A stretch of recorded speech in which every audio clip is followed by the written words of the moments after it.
It's fixed! It's finally fixed! Mostly. Most of the issues that Horizon Forbidden West faced at launch have now been ironed out, and I'm talking about ultra-wide gamers and not only.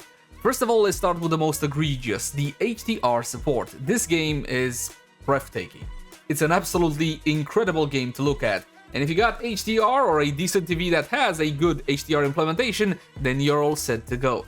The problem was the HDR slider was a little bit busted, in the sense that in the settings, if you would go to what was HDR back then, essentially the HDR max luminance, it didn't really matter what you would set this to because it wouldn't really work. Thankfully, this has been fixed, and now it actually reads correctly. You can also notice now it's been moved to the display section and there's no more little picture for you to kind of guesstimate exactly what settings you should make.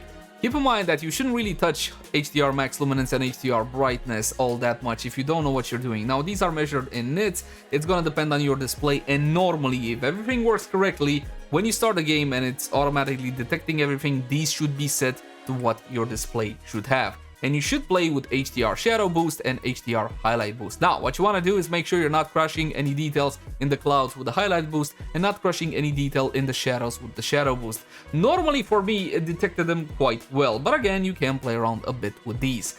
Now, if you are to look at the sun and pull out an analyzer, you will see the brightness actually does work correctly, so thumbs up for that.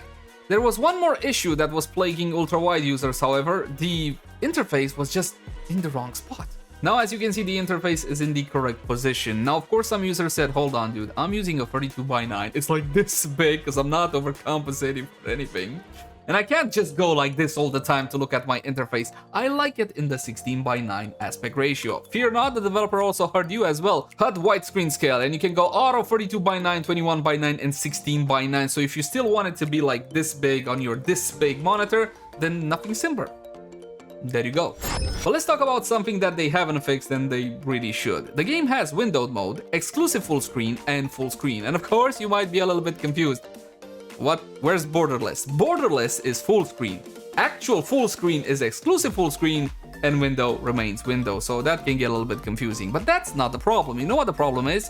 You don't get access to your refresh rate unless you go for exclusive full screen. Remember, that is the actual full screen. And you might say, okay, fine, that's a little bit inconvenient, but no, it gets even worse than that. If you go for exclusive full screen and Alt tab out, it just craps itself and dies.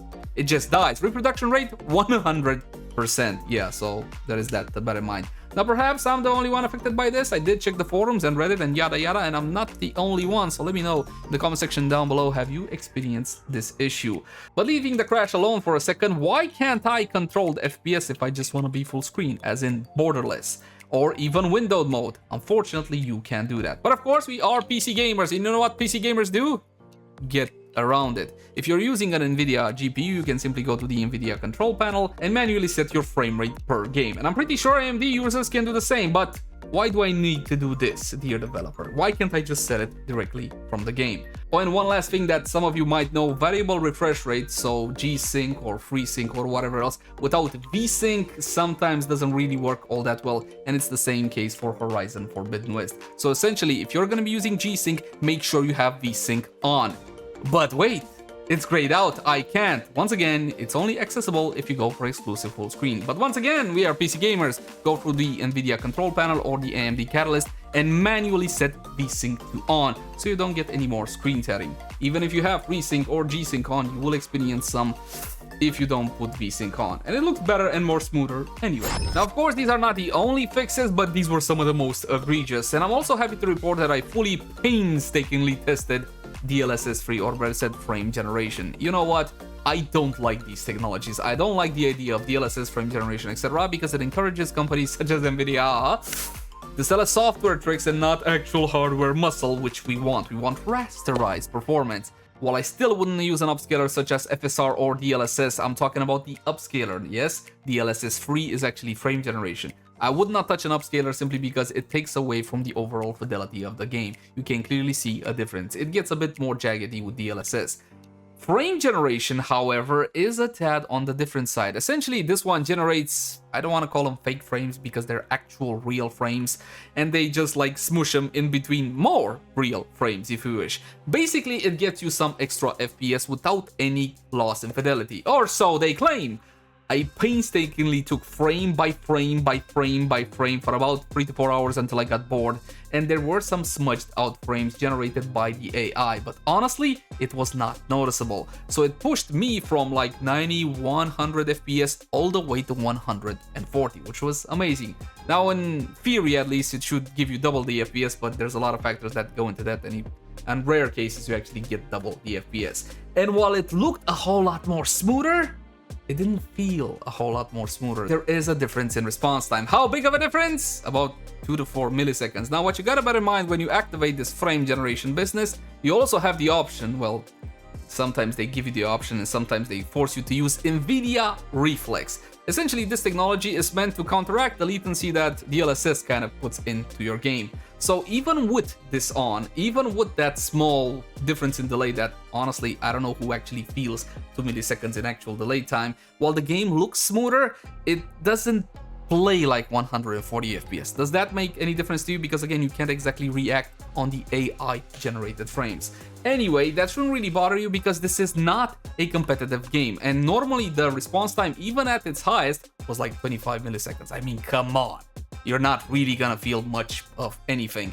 And for a single player immersive game such as Horizon Forbidden West, I would definitely encourage the use of frame generation. I can't even believe I said that, but it is worth it if you want the extra frames. Again, from my experience, it makes the game look smoother, but it doesn't feel as smooth as it looks, if that makes any sense. There's no real disconnect in gameplay, in essence I played 50-60 hours with it on and 50-60 hours with it off. Now I'm happy to get these fixes, but here's a bit of a concern. I'm almost entirely through the game, I'm like 80% done. I haven't touched the Burning Shores just yet though, so please, no spoiler. I would have loved if these were implemented from the start. The UI thing wasn't really that big of a deal because you can set your UI to dynamic like I have it now, and it will only pop up when you actually need it or when you press on your keyboard, the H key or whatever else you have binded to it.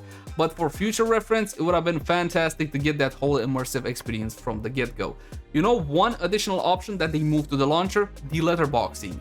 The weirdest thing, you give ultra-wide support, but then you add an option that puts black bars on the side. And you put it on by default. But anyway, they fixed it and it's now toggleable, disableable, enableable in the launcher just before you start the game. And I do believe, my friends, that is pretty much it. As always, my name has been Lazer. Thank you guys so much for watching. Like, favorite, and subscribe only if you enjoy the content. If you got any feedback for me, let me know in the comment section down below. I'll catch you guys in the next time. And happy gaming. Bye. In the next time? Okay, just next time, not in the